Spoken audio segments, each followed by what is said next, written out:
climate action work not to be important. You know, when students have put their might, their organizing might behind things, masses of things change. And so I think it's so important that as a student movement now, we recognize that we are picking up the baton of this movement, right?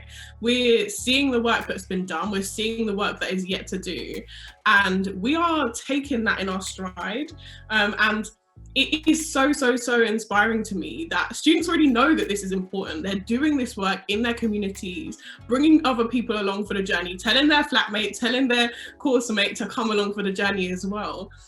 So I think inherently students know that this is important, not just for the future, which I think sometimes is a problematic framing, but for now. You know, in this role, I have the privilege of speaking to sister unions around the world. And when I'm talking to our counterparts in Bangladesh, they're talking about the flooding right now that is impacting their lived experiences today. When I'm talking to our counterparts in other continents, they are continually telling me how this is impacting access to education, it's impacting their everyday lives. And even here, we see the disproportionate impact on Black and brown communities and working class communities. We know that the climate crisis is a racist crisis, it's a classist crisis, it's a sexist crisis, and so on. And so it's important because it's interconnected with all the other things that are important to us as a student movement. But of course, in and of itself, the climate emergency is something we absolutely have to be tackling head on as a student movement. And we're absolutely gonna do that. We're raving up, we're ready to go.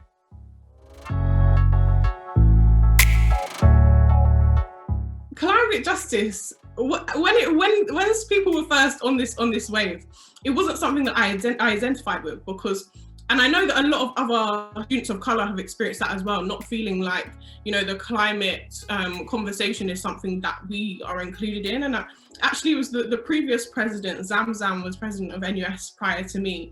And she just does this amazing job of connecting the conversations around climate and race in such a tangible way. And it was when, you know, I recognized the globalism of this fight that I was like, boy, this is something we have to do and we've got to do it now. And I think that's why I'm so adamant about it's about the, not just about the future framing, because I think sometimes that kind of future lens can be a little bit off-putting to people. It can be a bit isolationist to people. And actually looking around the world and seeing that actually there's someone exactly like me, who grew up exactly like me, just in another part of the world, and it's hitting them right here, right now. That's what inspires me to take action. And I hope that's what inspires other people to take action as well.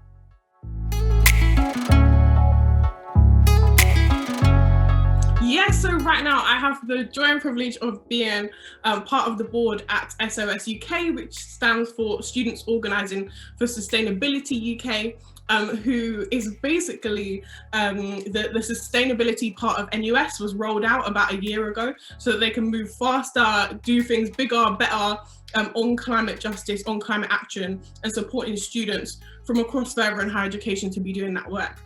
So I love being on that board because I get to help shape the work that students can get involved with locally.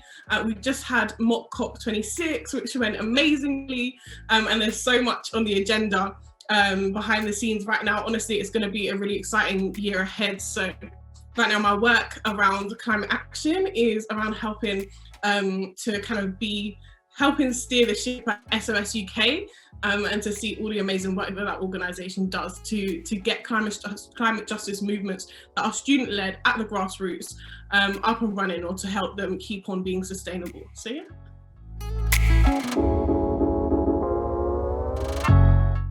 Okay, one message, no pressure. Well, I think for staff and students to remember how much of a stake you have in this, how much you really can change in this fight, because actually UK universities hold over £15 billion in investments, and they are often invested in companies that do, you know, very little public good. And you know, seeing the divestment movement, I know Bristol, you're about it, and there's been divestment from fossil fuels.